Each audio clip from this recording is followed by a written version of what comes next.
Assalamualaikum warahmatullahi wabarakatuh. Kembali bertemu dengan saya Dina Andriana pada mata kuliah Marketing and Branding di pertemuan 13. Oke. Pertemuan 13 kali ini membahas tentang materi emosional branding dengan pokok bahasan itu diantara lain emosional branding, kemudian perintah emosional branding, kemudian ada merek dan emosi konsumen, kemudian ada strategic planning, lalu ada brand essence, dan yang terakhir itu ada brand pyramid atau piramid ya. Nanti di akhir kita akan membuat insight dari suatu brand, mulai dari brand essence, kemudian kita buat brand piramidnya, dan yang terakhir apa nih hasil dari brand piramid itu, yaitu consumer value proposition. Baik, kita mulai pertemuan 13 dengan membahas emotional branding. Emotional branding adalah saluran di mana orang secara tidak sadar berhubungan dengan perusahaan dan dengan bentuk lain dari perusahaan tersebut dalam suatu metode yang mengagumkan atau yang dalam metode merebut emosionalnya pelanggan. Emotional branding yang kuat dihasilkan dari kemitraan dan komunikasi. Untuk membangun emosi yang tepat, di sini dibutuhkan kesungguhan dari perusahaan, karena emotional branding ini adalah investasi terpenting bagi perusahaan di mana konsumen itu sudah sangat setia dengan produsen atau perusahaan. Konsep dasar dari proses emotional branding ini terdiri dari 4 pilar. 4 pilar utama yaitu ada hubungan, pengalaman panca indera, imajinasi, dan visi. Kita bahas yang pertama. Pilar yang pertama yaitu adalah hubungan. Hubungan di sini diartikan sebagai usaha membangun hubungan yang mendalam dan menunjukkan rasa hormat kepada konsumen, serta memberikan konsumen pengalaman emosional yang benar-benar ia inginkan. Untuk berhasil melakukan emotional branding, perlu mengetahui secara jelas siapa yang menjadi konsumen perusahaan atau konsumen dari produsen. Pemasar harus benar-benar mengetahui konsumen yang disasarnya. Jadi tidak asal tebak saja dalam menentukan sasaran komunikasi suatu brand. Terjadinya perubahan landscape konsumen yang terfokus itu seperti adanya beberapa generasi. Nah, ini kita harus memahami sebagai pemasar, target audiens kita itu, ya target audiensnya produsen atau perusahaan itu ada di generasi mana? Apakah berada di generasi baby boomer, atau generasi X, generasi Y, atau yang kita kenal dengan milenial, atau generasi Z, anak-anak di usia remaja sekarang itu generasi Z. Pilar yang kedua yaitu pengalaman panca indera. Nah, di sini panca indera kita itu akan terkena suatu rangsangan, bisa berupa citra atau image atau gambaran, kenikmatan yang dirasakan oleh misalnya kulit, oleh lidah kita. Nah, atau punya hasil yang tidak biasa ya, dengan rasa yang berbeda yang unik. Kemudian ada kenangan dari suara yang familiar, kemudian ada sentuhan dari lembut suatu bahan, asosiasi dari wangi dengan bau-bauan yang unik, sehingga itu nanti menjadi kesan permanen pada audiens tentang perusahaan. Di sini pemasar mencoba menggunakan strategi yang terkait dengan mood, dengan image atau dengan nuansa yang nanti akan dihasilkan oleh panca indera, sehingga bisa memicu titik-titik pembelian yang memelihara konsumen, yang memelihara hubungannya dengan konsumen. Intinya kita harus kenali konsumen kita, cari tahu apa yang diinginkan, apa yang disukai, apa yang dibutuhkan. Kemudian kita berikan pengalaman yang baik melalui stimulus-stimulus kepada indera-indera yang dimiliki oleh konsumen. Yang ketiga itu ada pilar imajinasi. Nah, di sini pilar yang sangat penting bagi perusahaan dalam membuat emotional branding. Nah, karena stimulus atau karena rangsangan yang kita berikan itu kalau tidak bisa memberikan suatu imajinasi yang baik kepada konsumen akan merusak hasilnya nanti. Nah, pendekatan imajinatif dalam hal desain produk, kemasan, kemudian iklan atau promosi penjualan, situs web memungkinkan merek menembus batas atas harapan dan meraih konsumen dengan cara yang baru dan segar. Nah, yang baru-baru ini kemarin kasusnya itu adalah kasus McD join dengan BTS ya. Nah, di sini si audiens atau di sini konsumen diberikan imajinasi bahwa ketika mendapatkan kemasan McD McNugget-nya itu yang BTS itu, dia akan mendapatkan kedekatan dengan idolanya. Kemudian ada yang kedekatan emosional ini yang perlu dibangun oleh si McD. Nah, dia mengambilnya sasarannya tepat sekali, penjualannya laku, sampai-sampai di-ban sama kepolisian ya, karena terlalu tidak memperhatikan protokol kesehatan. Lalu visi yang keempat ini adalah pilar yang keempat yaitu visi. Visi di sini adalah faktor utama kesuksesan merek dalam jangka panjang. Merek berkembang melalui daur hidup yang alami dalam pasar dan untuk menciptakan serta memelihara keberadaannya, merek harus berada pada kondisi seimbang sehingga dapat memperbaharui dirinya terus-menerus untuk dekat dengan konsumennya. Itu tadi 4 pilar penting dalam proses emosional branding. Kita lanjut kepada 10 perintah tentang emotional branding. Nah, di sini 10 perintah emotional branding itu mengilustrasikan perbedaan antara konsep kepedulian merek yang tradisional dengan dimensi emosional yang diperlukan merek sehingga bisa mengekspresikan dirinya disukai oleh konsumennya. Perintah yang pertama yaitu dari konsumen menuju manusia. Konsumen membeli, manusia hidup. Dalam lingkaran komunikasi konsumen sering dianggap musuh. Ya, dalam lingkaran komunikasi, konsumen sering dianggap musuh secara tidak langsung. Hal ini digunakan dalam menumbuhkan kesan positif di benak konsumen dengan melakukan pendekatan yang didasari pada hubungan saling menghormati karena konsumen merupakan sumber informasi terbaik bagi perusahaan. Perintah yang kedua dari produk kepada pengalaman. Produk memenuhi kebutuhan, pengalaman memenuhi hasrat, pembelian memenuhi kebutuhan melalui harga dan kenyamanan. Bagi produk yang sudah mapan, untuk menarik dan mempertahankan minat konsumen butuh penjualan yang inovatif, iklan, kemudian adanya peluncuran produk baru yang dapat menangkap imajinasi konsumen. Sebuah produk dapat menjadi baru dan lama pada saat yang bersamaan jika produk tersebut punya relevansi emosional kepada konsumennya. Yang ketiga, dari kejujuran menuju kepercayaan.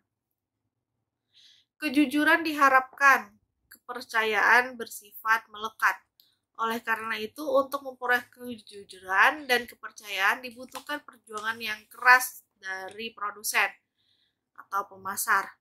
Kepercayaan merupakan salah satu nilai pokok dari suatu merek yang diperlukan membutuhkan usaha keras dari perusahaan. Salah satu gerakan terkuat dalam membangun kepercayaan adalah melakukan pelaksanaan tidak ada pertanyaan yang ditanyakan kembali. Jadi, kalau konsumen sudah membeli suatu produk, kita tidak usah menanyakan bagaimana kondisi produknya. Jadi, sudah harus yakin bahwa produk itu tepat bagi konsumen. Strategi ini memberikan kenyamanan sepenuhnya bagi konsumen di mana mereka bisa mendapatkan manfaat dari pilihan mereka sendiri. Yang keempat, dari kualitas menuju preferensi. Saat ini kualitas dengan harga yang tepat itu hal yang biasa. Tapi kalau preferensi dalam menciptakan penjualan itu baru yang luar biasa. Jadi kita beranggapan bahwa produk itu adalah milik konsumen gitu ya. Jadi preferensinya dia. Kualitas merupakan hal yang penting bagi perusahaan untuk bertahan hidup dalam dunia bisnis sekarang. Sedangkan preferensi terhadap merek merupakan hubungan yang nyata dengan kesuksesan. Jadi makanya ketika produk itu adalah preferensi dari konsumennya, berarti secara tidak langsung bahwa produk itu adalah kebutuhan konsumen. Jadi sehingga perusahaan mendapatkan kesuksesan terhadap penjualan di mana produk itu telah menjadi preferensi itu istilahnya gua banget gitu ya. Jadi istilahnya tuh produk ini tuh saya sekali gitu. Jadi kalau nggak pakai produk ini berarti bukan saya. Gitu. Kemudian yang kelima, dari kemasyhuran menuju aspirasi, dari kejayaan ya, kejayaan menuju aspirasi. Menjadi terkenal bukan berarti dicintai. Di sini kemasyhuran, keterkenalan itu viral merupakan hal yang didambakan oleh semua produsen, tapi belum tentu dia disukai ya, karena ada juga orang yang viral atau produk yang viral karena tidak bagus atau karena memberikan keburukan seperti itu. Jadi lebih baik kalau produk yang kita punya itu tidak hanya viral, tidak hanya masyhur atau tidak hanya terkenal, tapi juga bisa menjadi inspirasi atau aspirasinya konsumen. Jadi tanpa produk itu konsumen menjadi hampa. Enggak ya. Ya. Yang keenam, dari identitas menuju kepribadian. Nah, di sini identitasnya ada pengakuan terhadap produk oleh konsumen, sedangkan kepribadian itu lebih dari pengakuan. Jadi tadi saya bilang ya, kalau produknya itu udah menjadi saya sekali atau gue banget gitu. Di sini identitas merek itu adalah harus unik, jadi sehingga bisa kita membedakan antara produk lain dengan produk kompetitor. Nah, kepribadian merek tadi bisa kita asosiasikan menjadi kepribadiannya si konsumen. Konsumen ini punya pribadi seperti apa? Oh, konsumennya ini banyak bergerak, selalu bekerja, berarti dia punya kepribadian atau karakter dinamis. Nah, produknya ada nggak yang bisa kita buat bahwa produk ini bisa dipakai, digunakan dalam berbagai hal, dalam berbagai acara. Nah, berarti produknya mendukung konsumen untuk menjadi lebih dinamis. Nah, ketika sudah cocok tadi, kedekatan emosional akan muncul antara konsumen dengan produk. Yang ketujuh, fungsi menuju perasaan. Fungsional dari produk itu tidak hanya dilihat dari kegunaan atau kualitasnya saja, tapi fungsi atas produk itu harus bisa menjadi pengalaman nyata bagi konsumen. Di sini fungsionalnya suatu produk bisa menjadi tidak baik atau usang apabila penampilan dan kegunaannya itu tidak didesain menjadi lebih kepada keinginan konsumen. Banyak produsen di sini membuat produk yang maksimal kegunaannya, tapi belum tentu disukai secara emosional oleh konsumen. Jadi tidak hanya bermain secara fungsional, tapi juga harus bisa menumbuhkan emosional produk kepada konsumen. Yang kedelapan, dari ubikuitas menuju keberadaan. Ubikuitas itu keadaan yang sangat umum atau biasa. Nah, keadaan umum tadi harus bisa menjadi sesuatu yang benar-benar ada. Ya, jadi berbeda. Nah, di sini makanya merek dapat membentuk hubungan yang permanen dan kuat dengan konsumennya jika merek tersebut menjadi suatu gaya hidup. Jadi dia tidak biasa atau tidak umum. Ya. 9. Komunikasi menjadi sebuah percakapan. Nah, ketika produk melakukan komunikasi berarti melakukan kegiatan promosi. Nah, ketika sudah hanya sampai di situ saja kah? Tidak. Ya, jadi kita bisa merangkai bahwa komunikasi yang terbuat itu bisa menjadi percakapan. Oh, produk ini seperti ini ya. Gitu. Jadi ada hal yang bisa kita buat cerita pada suatu produk. Yang ke-10, dari pelayanan menjadi suatu hubungan. Nah, di sini pelayanan itu ya menjual atau layanan purna jual, tapi bisa kita buat sebagai suatu hubungan yang emosional. Misalnya kita memberikan pelayanan selain dari pelayanan tentang produk, juga memberikan pelayanan tentang emosional si konsumen. Itu tadi 10 perintah emosional branding. Oke, kita lanjutkan lagi kepada pembahasan yang ketiga, yaitu merek dan konsumen. Nah, di sini Carl Jung dia membahas tentang bagaimana merek itu bertumbuh pada pemahaman psikologisnya konsumen, di mana konsumen ini bisa bertindak dan berpikir sesuai dengan apa yang diharapkan oleh brand atau merek. Carl Jung ini menempatkan bahwa ada 4 fungsi yang bisa membentuk emosional branding. Yang satu yaitu pemikiran. Bagian berpikir dalam otak manusia berhubungan dengan rasionalitas dan logika. Seringkali disebut sebagai aktivitas otak kiri. Kegiatan rasional seperti menganalisa dan berhitung. Bagi sejumlah konsumen, rasionalitas dan logika dapat menjadi alat atau strategi yang kuat untuk membujuk konsumen dalam mengambil keputusan pembelian. Nah, perannya dalam proses ini adalah kita mampu atau produsen mampu menyediakan alasan mengapa keputusan pembelian harus dilakukan terhadap suatu produk. Contohnya misalnya, ada iklan tentang pasta gigi. Nah, pasta gigi ini menyatakan bahwa mampu mencegah gigi berlubang. Nah, ini kan ada suatu pernyataan yang rasional dengan memberikan alasan. Nah, kenapa bisa mencegah gigi berlubang? Gitu ya. Mencegah ya, bukan menghambat ya, bukan menghambat kan? Menolak gigi berlubang. Beda ya, kalau mencegah dia tetap bisa berlubang. Gitu. Tapi ada apa pada produk yang bisa menjadi alasan? Nah, berarti kan ada kandungan isi. Ada kandungan isi dalam suatu pasta gigi tersebut yang bisa mencegah gigi berlubang lebih cepat. Yang kedua, yaitu perasaan. Perasaan juga merupakan alat yang dapat digunakan untuk mempengaruhi konsumen. Melalui iklan dan aktivitas promosi, bisa menstimulasi perasaan konsumen. Perasaan diatur oleh otak kanan yang biasanya berhubungan dengan emosi, rasa bahagia, takut, marah, atau sedih, atau bahkan juga cinta. Iklan yang menayangkan rasa bahagia akan mampu menarik keinginan konsumen untuk melakukan pembelian karena keinginan dapat mendatangkan rasa bahagia yang serupa.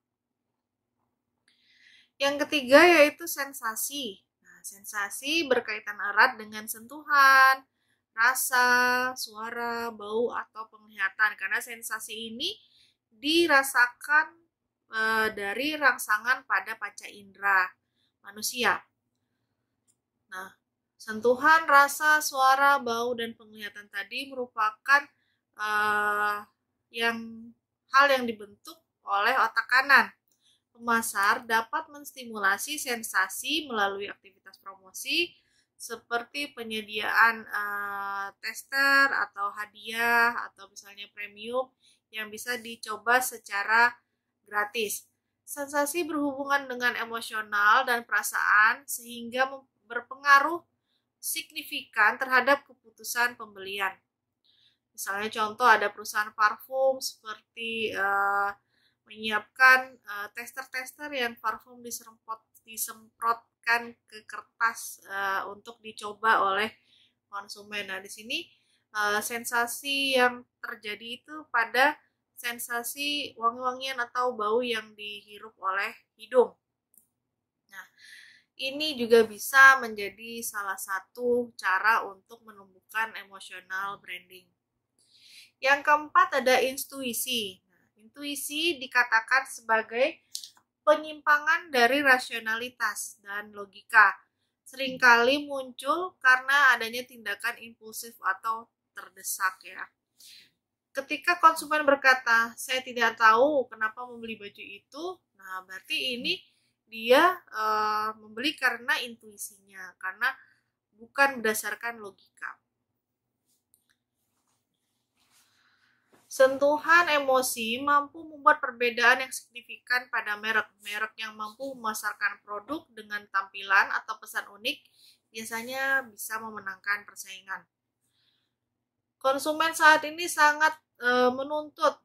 Konsumen tidak lagi seperti dahulu yang cenderung bisa menerima apa saja dari perlakuan penjual.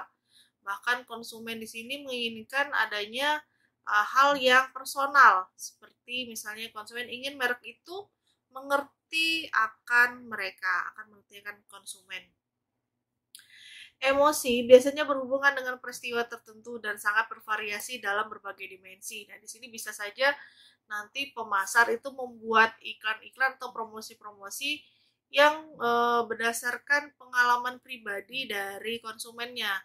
Jadi dia membuat bentuk-bentuk iklan yang slice of life seperti keadaan sehari-hari, atau misalnya membuat strategi-strategi yang berdasarkan daya tarik kesalahan. Nah, ini juga bisa menumbuhkan emosional pada konsumen.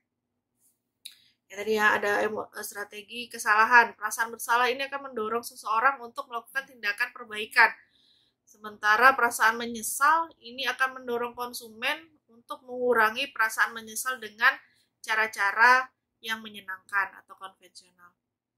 Perasaan terancam akan mendorong konsumen untuk melakukan pembelian yang bertujuan menghindari ancaman. Jadi misalnya takut nih terkena COVID misalnya gitu. Jadi dia akan membeli produk-produk untuk menghindari ancaman COVID tadi, seperti adanya masker, adanya misalnya hand sanitizer, adanya desinfektan. Ini juga terjadi karena adanya perasaan terancam atau takut.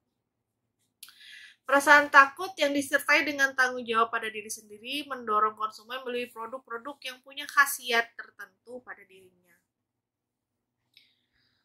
Oke, lah misalnya contohnya tadi ada perasaan takut. Nah, misalnya pada konsumen wanita takut adanya kerutan, takut adanya flek di wajah. Nah, dia akan membeli produk-produk yang punya khasiat untuk menyamarkan kerutan, menghilangkan flek-flek hitam. Nah, produk-produk yang punya kandungan isi bisa membantu dirinya si wanita tadi akan dibeli oleh konsumen wanita.